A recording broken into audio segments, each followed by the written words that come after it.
Un tad es jums izstāstīšu. Ir ļoti viena loģiska attiecība. Ja? Pastīsimies, mums ir divas līknes, brīvā jauda. Tas ir, principā, visa pieejamā jauda, kad, visi traktori, cik var nozāģēt un pievest tagad. Un cirsmu piedāvājums. Abas šīs vienības ir, pārvēršams kubos.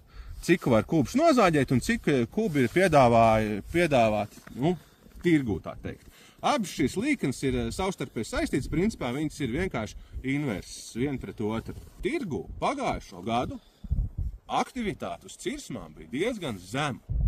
Un jau arī pēc 22. gadā enerģētiskās krīzes un vispārējā, kad nenormāli tika saceltas jaudas visām tehnikām. Parādījās ļoti daudz tehnikas un reāli ir daudz uzņēmēju, kas sniedz zāģēšanas pakalpojumu.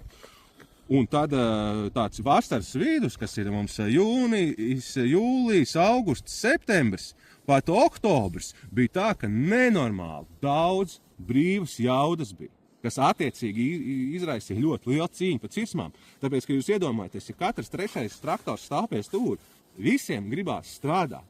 Un visi ir gatavi, pa pašizmaksu vai lētāk to darīt. Ja?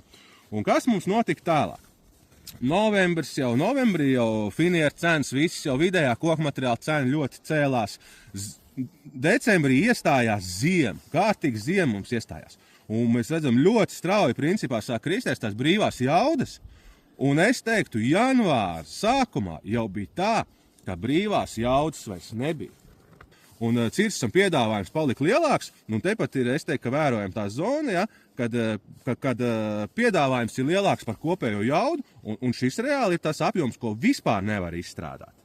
Bet šajā gadījumā ir tā, ka vienkārši, ja jūs atapāties janvārī ar savu cirsu, tad ir jārēķinās, ka pa viņu interesi ir daudz mazāk, tāpēc, kad tirgu ir tāds piesātinājums, un tās cirsums ir tik daudz, kad uzņēmēji beidzot gribēja nopelnīt kaut ko.